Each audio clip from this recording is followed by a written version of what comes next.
시편 138편 말씀을 보는데요. 시편 138편부터요. 시편 145편까지 총 8편으로 되어 있거든요. 38, 39, 40, 41, 44, 44, 45 이렇게 8편으로 되어 있는데 다 다윗의 시입니다. 8편의 다윗의 시가 한꺼번에 모여 있습니다. 기도 시이기도 하고 감사 시이기도 하고 탄식의 시이기도 하고 그래서 종류별로 138편부터 145편까지 다윗이 쓴 시로만 이렇게 한꺼번에 모음집처럼 모아놨고요. 그리고 이제 시편 맨 마지막은 146편부터 5편이 150편까지 할렐시라고 할날시라고 얘기하거든요. 할렐리 시인데 왜 그러냐면 시작할 때 할렐루야로 시작해서 그래요. 그래서 5편은 할렐루야로 시작되는 시를 모아놨어요. 이건 뭐 누가 썼는지는 모르지만 여하튼 할렐루야로 모아놨는데 찬양시죠. 그래서 시편 마지막 5편은 찬양시로 묶여 있습니다. 우리가 잘 아는 것처럼 호흡이 있는 자마다 여호와를 찬양하라 그 말씀이 있잖아요. 그게 중심이 되는 메시지인 것처럼 그렇게 할렐루야 시라고 이렇게 부르거든요. 그래서 그게 5편이 모아 있고 그 앞에 다윗의 시인데 8편의 다윗의 시 중에서 첫 번째 시가 시편 138편의 시입니다. 다윗이 주로 사용하는 언어들이 많이 등장해요. 다윗의 시의 특징 이렇게 읽어보면 이거 혹시 다윗의 시 아닐까? 이렇게 생각이 들 정도로 다윗의 시는요 굉장히 아름답게 이렇게 구성되어 있으면서 주로 사용하는 단어들이 있죠. 성전 그리고 예배, 감사, 찬양, 간구 이런 표현들이 많이 나와요. 우리 1절 말씀을 같이 한번 읽어봐요. 1절입니다. 시작. 내가 전심으로 주께 감사하며 신들 앞에서 주께 찬송하리라. 아멘. 전심으로 그랬잖아요. 우리가 율법의 가장 큰 율법이 뭐냐 이렇게 예수님께 율법학자가 와서 물어봤을 때 첫 번째 하나님 사랑이고 두 번째 이웃 사랑이잖아요. 이웃 사랑은 네 몸처럼 네 이웃을 사랑하는 말이고 하나님 사랑은 내 뭐를 다해서 몸과 마음과 힘과 뜻을 다하여 주 너의 하나님을 사랑하라. 이걸 한마디로 표현하면 전심이거든요. 그래서 전심으로 하나님을 사랑하고 전심으로 이웃을 사랑하라는 거예요. 아멘이십니까? 그러니까 기준인 거죠. 네 이웃을 네 몸처럼 사랑하라 하는 것은 기준을 제시한 거예요. 그게 다른 말로 전심이거든요. 그래서 온 마음 다해 온 생각과 온 마음과 온 감정 다시 말하면 그 영과 혼과 육의 모든 것을 집중해서 하나님을 찬양하라. 이거를 전심이다. 온 마음 다해 이렇게 표현한 거예요. 그래서 이 한문으로는 전심이라고 표현되어 있고 순 우리말로는 온 마음 다해 하나님을 찬양하라. 이렇게 하나님을 찬양할 때는 그래야 할 줄로 믿습니다. 정말 온 마음과 정성을 다해서 하나님을 찬양해야 할 줄로 믿어요. 이게 이 다윗의 시 중에서 특징 중에 하나입니다. 그래서 다윗이 하나님을 사랑할 때 하나님을 섬길 때는 정말 온 마음 다해야 한 거죠. 우리가 하는 것처럼 법궤가 올 때 그 앞에서 옷이 벗어지는지도 모르고 광대처럼 춤을 추며 기뻐하고 찬양하고 막 잔치를 벌여서 이스라엘 백성들에게 막 축복을 선언해주고 막 떡을 싸주고 빵을 싸주고 말이죠. 이게 다윗이 얼마나 행복했으면 그랬겠어요. 여러분 오늘 우리에게도 이런 행복이 있기를 주의 이름으로 소망합니다. 그저 하나님만으로도 기쁘고 즐거워하는 거. 그러니까 우리가 잘한 것처럼 시편 23편의 마지막 절이 뭐예요? 내가 여호와의 집에 영원히 살 겁니다. 난 하나님에 살아도 하나님의 집에서만 살아도 행복합니다. 이렇게 기쁜 걸 아멘이십니까? 우리 가운데 이런 믿음이 있기를 주의 이름으로 소망해요. 무엇을 내가 얻어서도 아니고 무엇을 받아서도 아니고 그저 하나님만으로도 행복하고 기쁜 거예요. 우리가 누군가를 사랑할 때 그 사람한테 무엇인가를 받아서 사랑하는 게 아니잖아요. 사랑하니까 무엇인가를 주고 싶은 거잖아요. 그 존재만으로도 사랑하는 거거든요. 여러분 꽃이 피면 예뻐서 정말 참 아름답기도 하지만 꽃 자체가 사랑스러운 거거든요. 그것처럼 우리가 하나님을 기뻐하고 사랑할 수 있는 전심의 믿음이 되기를 주의 이름으로 소망합니다. 또 우리 2절 말씀 보세요. 2절 시작. 내가 주의 성전을 향하여 뭐하며 예배하며 주의 인자하심과 성실함으로 말미암아 주의 이름에 뭐하리니 감사하오리니 이는 주께서 주의 말씀을 주의 모든 이름보다 높게 하셨습니다. 또 나오죠. 성전을 향하여 예배하며 주님께 뭐하며 감사하며. 또 읽어보세요. 3절입니다. 시작.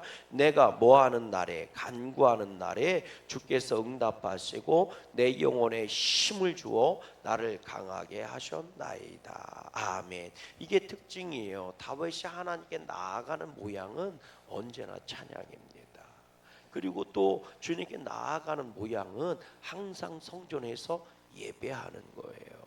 그러니까 다윗은 언제나 성전을 향하여 눈을 들고 성전을 바라보고 성전을 올라가고 성전에 살고, 그래서 성전에서 예배하는 것, 성전을 향하여 예배하는 것, 그게 다윗의 신앙의 모양이거든요. 또 하나가 주의 이름으로 주님께 감사하는 것. 그저 입을 띄면 하나님 감사합니다. 하나님 감사합니다. 이게 끊임없이, 심지어는요 원수들이 둘러치려 하고 그 힘든 고난과 낙심이 와도 이게 언제나 등장을 해요. 내가 주님께 찬양하고 주님께 예배하고 주님께 감사하고 주님께 간구합니다. 나만 힘들거든요. 나 좀 건져주세요. 항상 다윗은 백인잎을 눈물로 적실 정도로 괴롭고 힘든 상황에서도 언제나 이걸 빼놓지 않아요. 그래서 다윗이 참 부러운 사람이에요. 믿음의 모양으로 보면 참 부러운 사람입니다. 다윗이 하나님 마음에 합당할 만해요. 정말 합당할 만합니다. 사실 우리가 신앙생활, 믿음생활이라고 얘기할 때 뭐 별거 있습니까? 사실은 그게 별거 없는 것 같아도 가장 중요한 거잖아요. 하나님께 예배하고 그 예배의 시간을 찬양과 감사와 기도로 채우는 것. 아멘이십니까? 그리고 나서 그 예배가 끝나고 나면 하나님 말씀에 순종해서 사는 것. 여러분, 이걸 떠난 믿음 생활이 어디 있겠어요?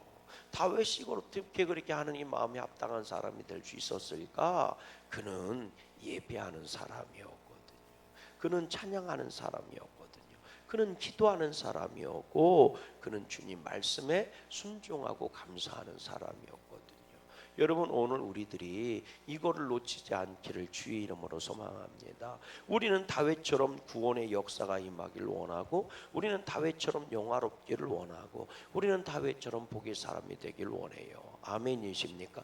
그러면 다윗이 어떻게 복의 사람이 됐는지, 어떻게 하나님 마음에 기쁨이 되고 합당한 사람이 됐는지 그것도 들여다보고 그렇게 순종으로 나아가야 되지 않겠습니까?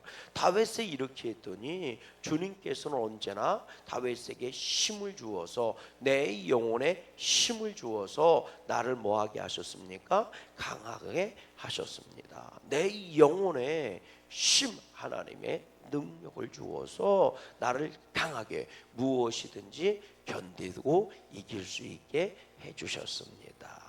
그렇게 고백하는 거거든요. 우리 4절 말씀 읽어봐요. 시작.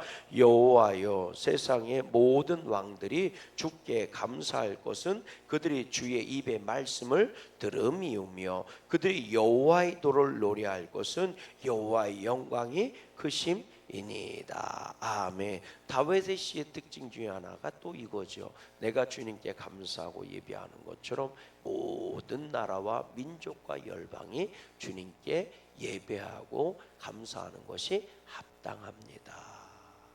그래서 다윗은 그 사명을 감당해 나아가는지도 몰라요. 나라가 복된 나라가 되고 나라의 영토가 확장되고, 왜? 모든 민족이 하나님께 예배하기를 원하고 감사하기를 원했으니까요. 여러분, 그런 다윗을 향해 하나님이 어떻게 하세요? 6절 말씀 보세요. 6절입니다. 시작. 여호와께서 높이 계셔서 낮은 자를 굽어 살피시며 멀리서도 교만한 자를 아심이니이다. 하나님은 높이 계셔서 모든 것을 보시고 멀리 계셔도 세밀하게 알고 계시다는 거예요.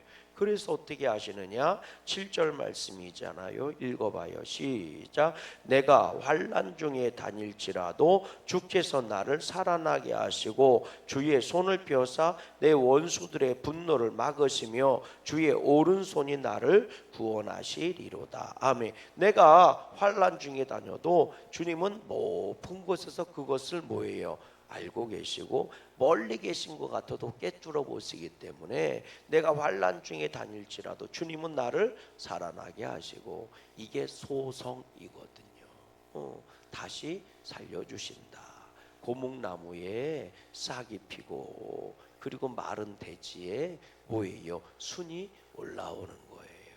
이게 소성이거든요. 다른 말로 신약에서는 부활 이렇게 얘기하죠. 주님께서 나를 아시고 내가 환난 중에 있는 걸 아신다는 거예요. 그래서 주께서 나를 살아나게 하시고 나를 환난 가운데 집어넣었던 원수들의 분노를 막아주시고 물리쳐 주시고 그리고 또 주의 오른손으로 그 환난에서 나를 건져 주셨습니다. 그렇게 다윗은 영화로운 왕이 될 수 있었던 거지요. 오늘도 주님이 우리를 건져 주실 줄로 믿어요.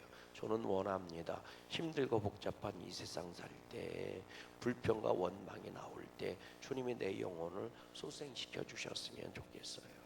내 영혼에 힘을 주셔서 나로 하여금 찬양이 나올 수 있게 해주시고 나로 하여금 감사가 나올 수 있게 해주셨으면 좋겠습니다.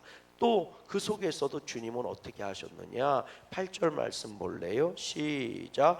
여호와여 나를 위하여 뭐해요? 보상해 주시리이다. 여호와께서 나를 위하여 보상해 주시리이다. 그 환난의 시간이 헛되지 않도록 그 환난에 눈물이 쏟아지고 땀이 쏟아지고 그 피곤한 그 시간을 보냈지만 진력이 상했지만 그것을 하나님이 다 뭐 해주시려다 보상 헛되지 않게 해주신다. 여러분 오늘 우리가 믿음으로 살아야 하는 이유가 여기 있습니다.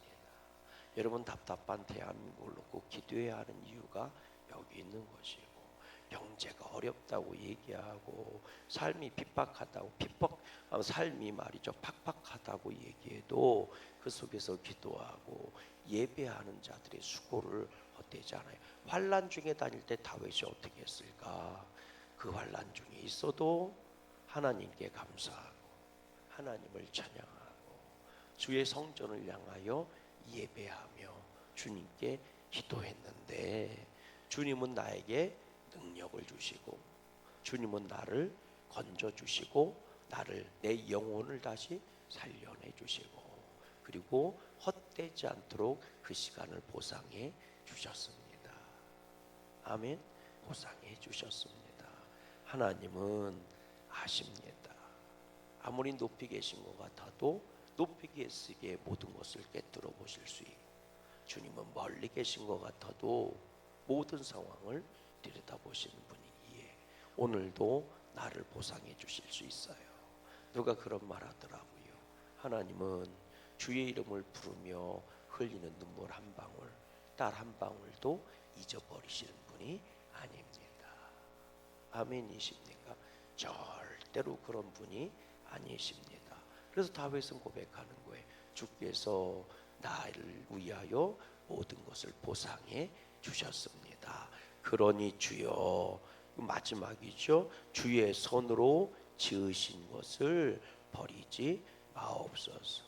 주의 인자 사랑하심이 영원하오니 주님이 지으신 것을 절대로 버리지 마세요. 이 나라도 주님이 지으셨으니 버리지 마시고 나도 주님이 지으셨으니 버리지 마시고 이 백성들도 주님이 지으셨으니 버리지 마시옵소서. 아멘. 오늘도 주님이 양구감내기를 붙잡아 주시고 저와 여러분을 붙잡아 주시고 복된 길로 인도해 가시고 감사의 자리로 인도해 가실 수 있기를 주님의 이름으로 소망합니다. 하늘에 계신